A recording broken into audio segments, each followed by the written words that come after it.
कारण भ्रष्टाचार नहीं था कि मुझे जेल में डाला, केजरीवाल जी को जेल में डाला, संजय भाई को जेल में डाला।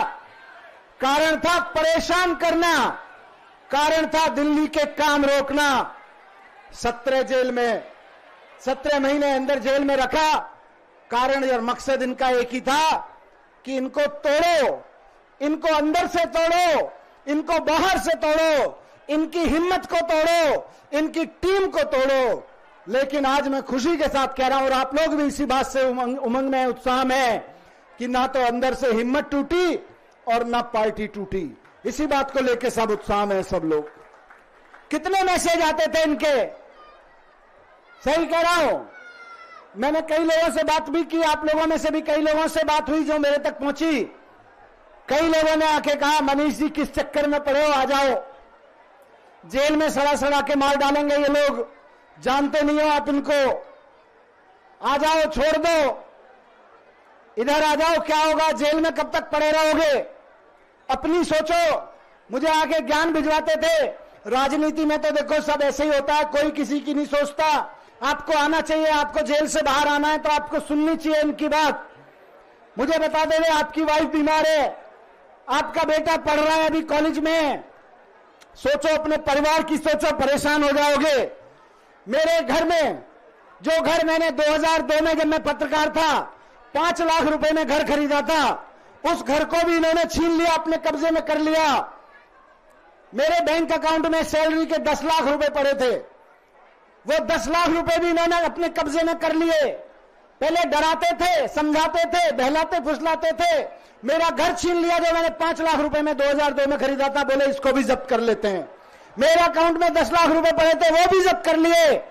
मेरा बेटा कॉलेज में पढ़ता है, मुझे उसकी फीस भरने के लिए लोगों के सामने हाथ फैलाने पड़े कि मुझे अपने बेटे की फीस देनी है, मेरा बैंक अकाउंट ईडी ने फ्रीज कर दिया है। इस तरह से टॉर्चर करते थे, इस तरह से मेंटली हैरेस करते थे। क्यों? इनकी कोशिश थी कि यह आदमी टूट जाए। लेकिन हम भी अरविंद केजरीवाल जी के साथ में, अरविंद केजरीवाल जी की टीम के ग्रुप में खड़े हुए हैं। टूटे नहीं, घबराए नहीं, अंदर से टूटने का तो सवाल ही नहीं उठता। जब अंदर से नहीं टूटा तो इन्होंने बाहर से तोड़ने की कोशिश की, चारों तरफ से। कभी कहते थे, सर आपको पता नहीं है मनीष जी, आपको तो अरविंद केजरीवाल जी ने फंसा दिया है। मुझे आके कहते थे, मैसेज देते थे। मैंने कहा भाई मेरे को तो अरविंद केजरीवाल जी ने 26 साल पहले फंसा दिया था, इस काम में उसी में लगा हुआ हूं मैं तो। कभी आके आपने भी देखा होगा, मीडिया के लोगों ने बताया था, बेशर्मी देखिए इनकी कि सीबीआई में अरेस्ट करने के बाद अरविंद केजरीवाल जी के मुंह में एक बयान डाला, जबरदस्ती वहां कोर्ट में बोला कि अरविंद केजरीवाल जी ने कहा है कि केजरीवाल जी ने तो मनीष सिसोदिया का नाम ले दिया, सारा इल्जाम मनीष सिसोदिया पे डाल दिया। और जिस दिन कोर्ट में यह कहा कि केजरीवाल जी ने तो मनीष सिसोदिया का नाम ले दिया, उसी समय मुझको आके कहा कि देखो अब तो केजरीवाल जी ने आपका नाम ले दिया, बेहतर होगा आप केजरीवाल जी का नाम ले दो, आप केजरीवाल जी का नाम ले दो तो आप बच जाओगे। मैं ऐसे सारे आरोपों पे, ऐसे सारी इनकी कोशिशों पे मैं मुस्कुराता था, हंसता था, और मुस्कुराते हुए हंसते हुए इनसे कहता था, जब कुछ गलत हुआ ही नहीं तो मैं किस चीज में नाम ले दूं, जब कुछ गलत किया ही नहीं तो केजरीवाल जी ने भी क्या नाम लिया होगा मेरा, और जब उन्होंने कुछ गलत नहीं किया तो मैं किस चीज में नाम ले दूं केजरीवाल जी का। मैंने बार बार उनको कहा, और आज इस मंच से, जंतर मंतर के मंच से दोहरा रहा हूं। मैं मुस्कुराकर उनसे कहता था कि आप जानते हो आप क्या कर रहे हो। जो लोग मैसेज लेके आते थे मेरे पास इनका, मैं उनको कहता था आप जानते हो आप क्या कर रहे हो, आप लक्ष्मण को राम से अलग करने की कोशिश कर रहे हो। मैंने इनको कहा, भाजपा वालों को जवाब दिया कि आप लक्ष्मण को राम से अलग करने की कोशिश कर रहे हो। कोशिश करना मत, कोई दुनिया के किसी रावण में ताकत नहीं है कि लक्ष्मण को राम से अलग कर सके। बहुत कोशिश की इन्होंने तोड़ने की, समझाने की, मुझे अंदर से तोड़ने की, पार्टी से तोड़ने की। मैं इनको कह देता था कि 26 साल की दोस्ती है, अरविंद केजरीवाल जी मेरे दोस्त हैं, 26 साल से मेरे भाई हैं, मेरे राजनीतिक गुरु हैं, मैं गद्दारी नहीं कर सकता। जब मैंने अपनी वाइफ को यह बात बोली कि इस तरह के मैसेज आते हैं, मैंने उसको नॉर्मली बातचीत में कहा था कि यार मैं कैसे छोड़ सकता हूं ऐसे आदमी का साथ, मैं क्या मुंह दिखाऊंगा इन कार्यकर्ताओं को, क्या मुंह दिखाऊंगा अपने आप को, शीशे में देखूंगा कि मैं ऐसा सोच भी सकता हूं, कहीं तो मेरी वाइफ ने कहा कि कार्यकर्ताओं को और अपने आप को तो बाद में छोड़ो, अगर ऐसा सोचोगे भी तो मेरे को क्या मुंह दिखाओगे अगर अरविंद केजरीवाल जी को छोड़ने के बारे में सोचोगे तो। अगर अरविंद केजरीवाल जी के नाम के बारे में ऐसा सोचोगे, उनके साथ गद्दारी करने के बारे में सोचोगे तो। इनको भी पता था कि 26 साल की यह दोस्ती इनसे टूट नहीं सकती। इन्होंने मुझको और केजरीवाल सर को 18 महीने अलग रखा। मैं कहता हूं फिर से, 26 साल की दोस्ती में मैं और अरविंद केजरीवाल जी 18 महीने तो क्या, 18 दिन भी अलग, 18 घंटे भी अलग नहीं रहे कभी 26 साल में। रोज मिलते थे, रोज देश के बारे में बात करते थे, रोज देश के बारे में काम करते थे, जहां लड़ते थे इकट्ठा लड़ते थे। लेकिन दुष्टों ने 18 महीने मुझको और सर को अलग रखा। 18 महीने बाद मिले अभी 13 सितंबर को, तो दिल भर आया देख के सर को। आपने देखी होगी, मैं जब सर तिहाड़ से निकल के, हम तिहाड़ के सामने भी थे, तिहाड़ से निकल के घर पहुंचे तो जो गले लगाया सर ने और मैंने सर को गले लगाया, आपने वो फोटो शायद देखी होगी, किसी ने फोटो ले ली थी, वो किसी ने फोटो खींची थी। मैं बाद में सोशल मीडिया पे मुझको किसी ने भेजी वो फोटो में देख रहा था। हम दोनों के चेहरे पे आप जान सकते हो कि हमारे और उनके बीच में क्या रिश्ता है, इस दोस्ती के बीच में क्या रिश्ता है। इसको तोड़ने चले थे बीजेपी वाले। मैं देख रहा था उस फोटो को और मैं सोच रहा था कि वैसे तो रामचरितमानस में, रामायण में, इस घटनाक्रम में कभी राम और लक्ष्मण अलग नहीं हुए, लेकिन अगर कभी राम और लक्ष्मण अलग होकर वापस मिलते तो ऐसे ही मिलते जैसे मैं और केजरीवाल जी जिस भाव से मिले थे। उनकी तस्वीर भी ऐसे ही आती अगर वो मिलते उस तरह से, राम लक्ष्मण भी अलग होकर मिलते। हम दोनों 18 महीने के बाद मिले थे। 13 सितंबर को सर जब वापस आए, शाम को सब हम लोग बैठे, सारे मंत्री, विधायक, बहुत सारे कार्यकर्ता थे। जब सब जाने लगे तो सर ने कहा 5 मिनट बैठो मेरे साथ। मैं और सर फिर बैठे थोड़ी देर घर में। जाने से पहले रात को बहुत कुछ बातें थी 18 महीने की कहने सुनने की। बहुत कुछ मेरे दिल में था, बहुत कुछ सर के दिल में था कहने के लिए। हमने बातें की, हमने चर्चा की कि किस तरह से 26 साल पहले परिवर्तन की लड़ाई शुरू की थी, किस तरह से हम दिल्ली विद्युत बोर्ड उस समय हुआ करता था, दलाल साहब जानते हैं, दिल्ली विद्युत बोर्ड हुआ करता था। दिल्ली विद्युत बोर्ड के दफ्तर के सामने मैं और अरविंद केजरीवाल जी जाके एक टेबल चेयर लगाते थे और वहां आने वाले लोगों को कहते थे इस दफ्तर में रिश्वत मत देना, हमने कानून पढ़ रखा है, अगर कोई इस दफ्तर का अधिकारी आपसे रिश्वत मांगेगा तो हम आपकी एप्लीकेशन बनाएंगे, रिश्वत मत देना। हम बैठ के दिन में 50-60 लोगों की एप्लीकेशन लिखवाते थे और वो लोग ऊपर जाके अपना काम करवाते थे।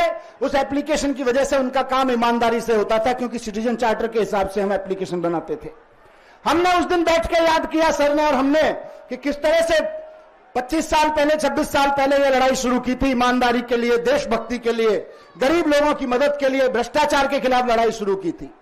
हमने याद किया कि कैसे दिल्ली की झुग्गियों में जाके गरीब लोगों के राशन कार्ड बनवाने से लेके गरीब लोगों के राशन दिलवाने तक की लड़ाई लड़ी है। इसलिए थोड़ी लड़ी थी कि किसी सत्ता में आना है, किसी कुर्सी पे आके बैठना है।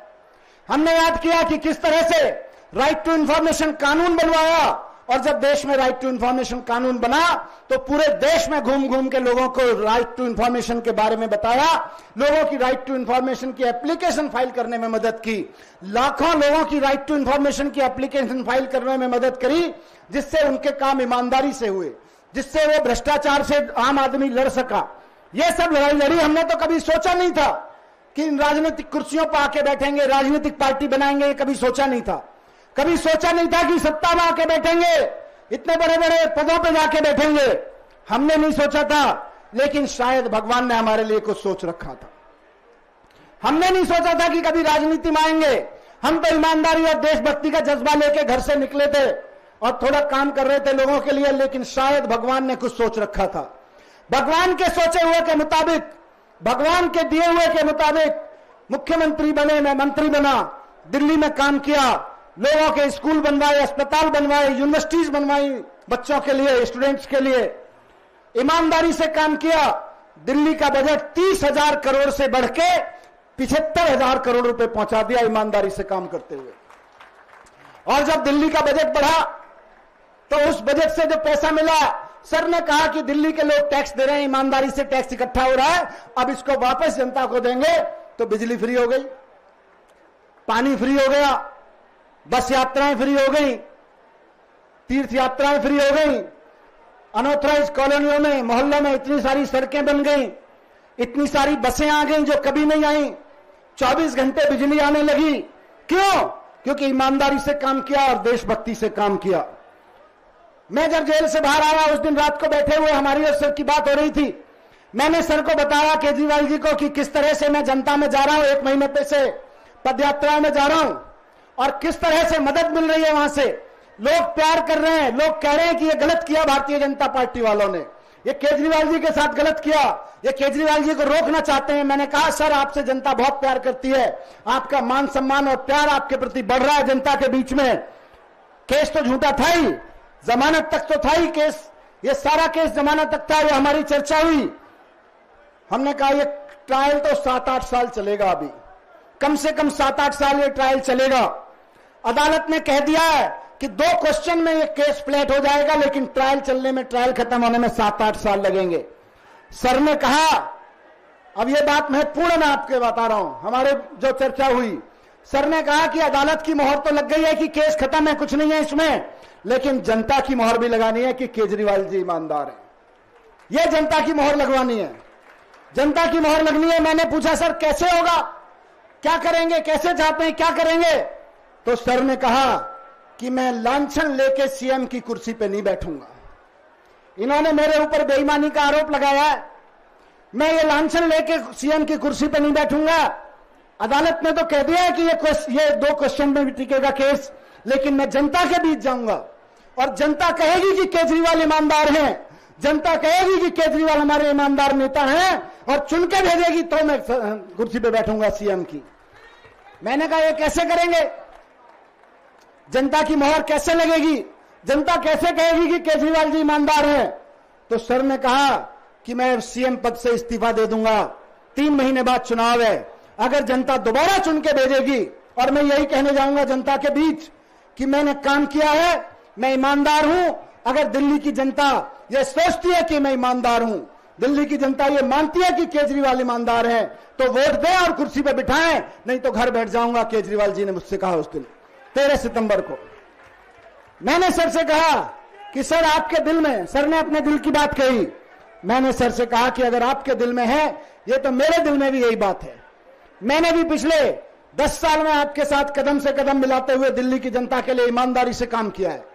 दिल्ली के बच्चों की शिक्षा के लिए स्कूल बनवा के, यूनिवर्सिटीज बनवा के ईमानदारी से काम किया है। मैंने कहा तो सर जो आपके दिल की बात है वो मेरे भी दिल की बात है कि अब कुर्सी पे एजुकेशन मिनिस्टर की और डिप्टी सीएम की तभी बैठूंगा जब जनता कहेगी मनीष सिसोदिया ईमानदार है।